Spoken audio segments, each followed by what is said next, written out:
التفايه اللي كيجي راقي بزاف ومذاق روعه بحال ديال المناسبات ومقادير مضبوطه. غنحتاجوا كميه من اللحم على حسب نتوما وعدد الافراد الاسره ديالكم. انا هنا كسكسو بتفايه كندير فيه حتى القرعه، كيعجبني بالقرعه كتزيد ليه اضافه زوينه. غنحتاجوا هنا البصله، بالنسبه للتفايه تقريبا كيلو ونص ديال البصله. سميد رقيق، في التفايه كنحتاجوا سميد رقيق باش كيجي معلك، سميد رقيق اللي مفتول. بصله كبيره اللي غنشرملو فيها داك اللحم، ربيطه ديال التربيع، كميه من الزبيب تقريبا كاس ديال الزبيب، وكميه من الحمص 2 كيسان. بالنسبه للعطريه اللي غنشرملو فيها ديال اللحم نبداو بها، نحتاجو ملعقه كبيره من الملح اولا على حسب الذوق، ديما الملحه كنبقاو نقدروا نزيدوها نقدروا نقصوها. ملعقه كبيره من الزنجبيل اولا سكنجبير. هنا ندير ملعقه صغيره من المروزيه، حيت هنا غنديروا التفايه ديال اللحم ديال البقري، ما غنديروش ديال الدجاج.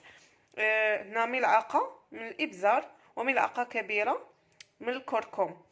هنا درت معلقه صغيره ديال القزبر يابس مطحون.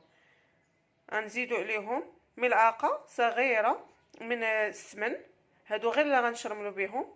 وهنا درت واحد الضامه ديال الزعفران الحر. بطبيعه الحال الضامه ديال الزعفران الحر تقدروا ديروا زعفران الحر طبيعي، انا كندير زعفران الحر ضامه حيت كيضيف ليا حتى اللون. العطريه اللي غنديروا مع التفايه كنديروا راس معلقه ديال الابزار، راس معلقه ديال السكنجبير، وراس معلقه ديال الكركم.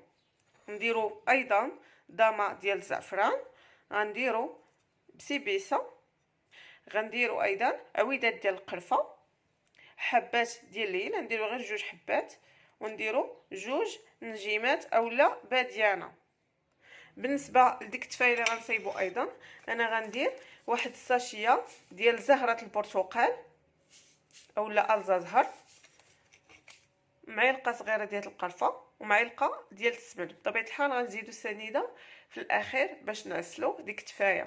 هنا بالنسبه لي ما بغاش يدير ساشيه ديال زهره البرتقال او اللي ما عندوش، كيشد داك الزبيب كيرقدو في كاس ديال الزهر باش كينسم بها ديك التفايه. انا كندير زهره البرتقال حيت كتضيف واحد النكهه غزاله في الاخير. دابا ننتقلوا لطريقه التحضير. غنبداو في الاول نرقدوا اللحم في العطريه ديالته.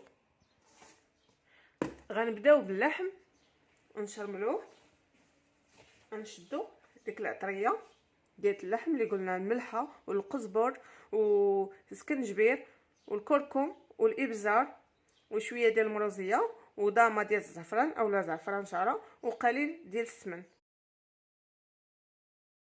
نضيفوا عليهم كاس ديال الماء، نخليوه يترقد واحد شويه بين ما نوجدوا العطريه ديال التفايه ديالنا. كناخذوا ديك البصله. هنا بالنسبه لعواد القرفه خديت واحد العود ديال القرفه نديرو مع داك اللحم اللي رقدت، غنخليه يطيب معاه. بالنسبه للعطريه اللي غنديرو غناخذوا بسيبيسه، غناخذوا لنا 2 قطع ولا 3. هنا تقدروا ديروهم في الصريره، الا بغيتوش تضيفوهم نيشان انا ما عنديش مشكل. عويده ديال القرفه، 2 ديال حبات ديال باديانه، 2 حبات ديال الهيل، قليل من السمن. هنا غنديروا العطريه، شويه ديال الابزار، شويه ديال السكنجبير، شويه ديال الكركم،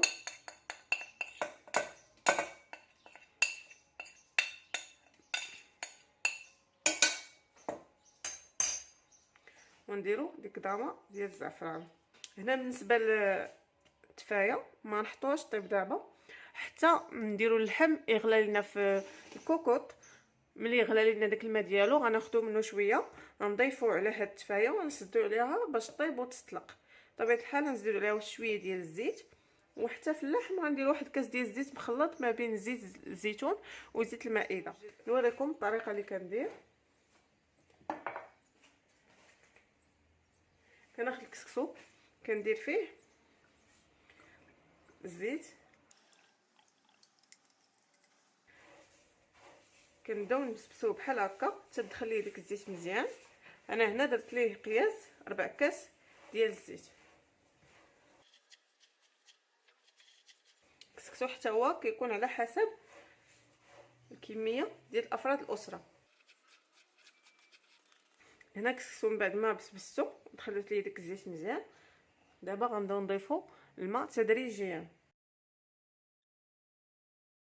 دروا ليه بحال هكا، خليه واحد 2 دقائق ومن بعد بما يتشرب لنا الماء ومن بعد نعاودو نحلوه ونديروه في ديك البرمه اللي غنطيبو فيها الكسكسو. هنا الكسكسو من بعد ما شرب ليا الماء، من بعد ما كيرجع حبيبات بحال هكا، دابا غنديرو في الكسكاس باش تطلع ليا التفوره الاولى. دابا كنحطوها في البرمه باش تفور. دابا غندوزو باش نوجدو داك اللحم نحطوه يطيب في الكوكوط. غنشعلو على الكوكوط، نديرو فيها خليط من زيت الروميه وزيت البلديه، نص كاس نص كاس. دابا غنضيفو دوك القطع ديال اللحم،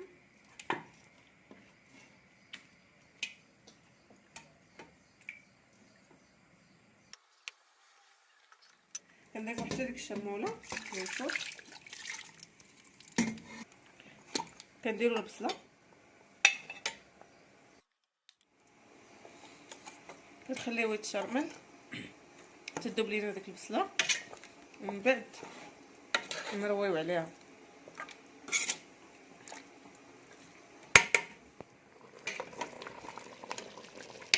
من بعد ما قلينا اللحم والبصله طلقات لينا الماء، دابا غنبداو نرويو. ولكن قبل ما نرويو عليها غناخدو واحد شويه من ديك لاصوص ديال اللحم وغنضيفوها فوق من ديك البصله ديال التفايه اللي بغينا نوجدو. انا درت 2 د المغارف.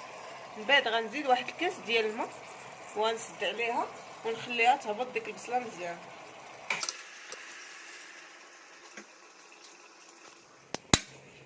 نخلطها واحد شويه بحال هكا،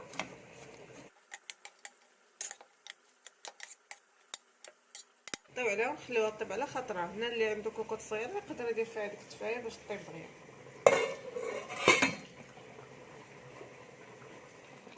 دابا هنا في البرمه غنديرو ربطه ديال التربيع ونزيدو الحمص. دابا غنرويو على داك البرمه، درت قياس 2 لتر ونص ديال الماء،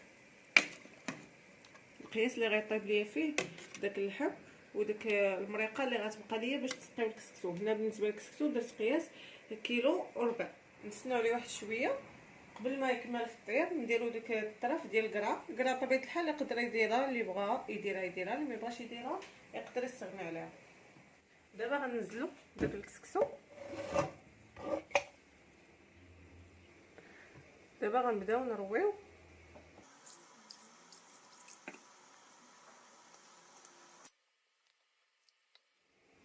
غنضيفو الماء تدريجيا.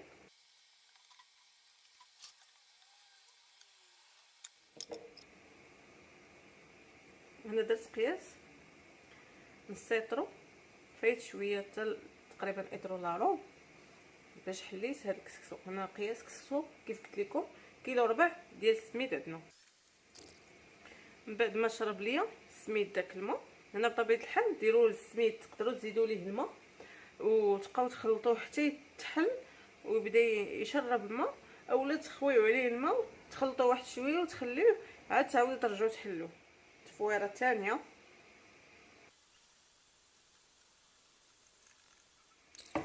هنا ملي كنحطوه في القصريه كنديروا واحد خويه من الوسط بحال هكا باش داك البخار يلقى منين يدوز. هنا التفايه هي بدات كطيح. دابا غنزيدو عليها الزبيب.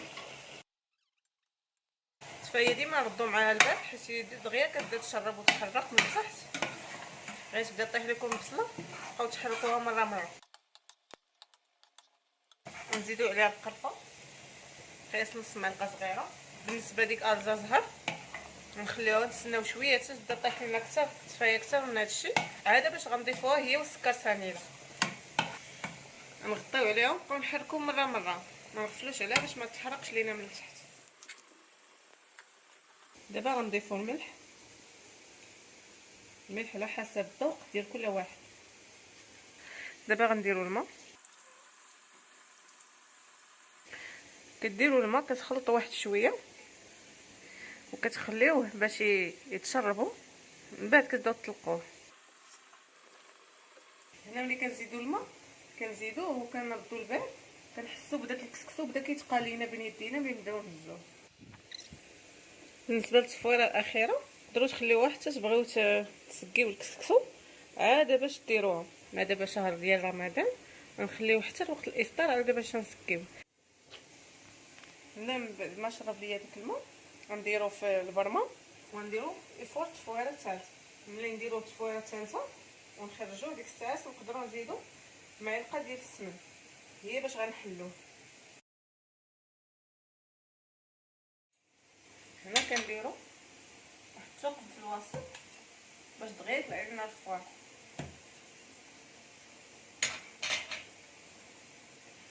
الكسكسو ديالي خليته فوق التفويره الاخيره. دابا ندوز للبصله ديال التفايه، ندير ليها ديك الزازها اولا بودره ديال زهره البرتقال. اللي ما عندوش يقدر يدير ما زهر يرقد فيه داك الزبيب ومن بعد يخلطو مع داك البصل. غنضيفو ايضا سكر سنيده قياس 2 معالق كبار. في هذا الاثناء غنبقاو نحركو ما نتوقفوش حتى تشرب لينا ديك التفايه مزيان ديك لاصوص ديالها وتعسل. التفايه وجدات جات معسله ومحمره. دابا غنطفيو عليها وننتقلوا باش نسقيو داك الكسكسو ديالنا. هنا الكسكسو من بعد ما درنا ليه التفويره الاخيره، دابا غنبداو بالتزيين ديالو.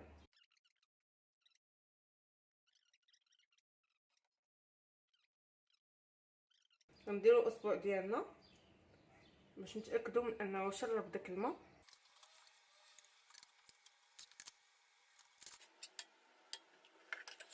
نقادو بحال هكا.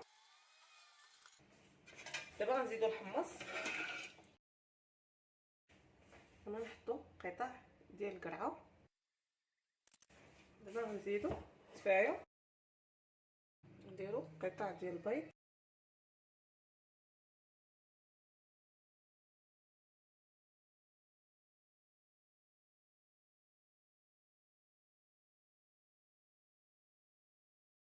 اذا هذه هي النتيجه النهائيه ديال الكسكسو من بعد ما زيناه. كيجي غزال بزاف وحتى التفايه شفتوا كي جات محمره ومعسله. كنتمنى ينال الاعجاب ديالكم وجربوه، راه ما غاديش تندموا. هاد الطريقه كتجي غزاله بزاف، كيجي بحال الكسكسو ديال المناسبات. كنتمنى ينال الاعجاب ديالكم، والى وصفه اخرى ان شاء الله. والسلام عليكم.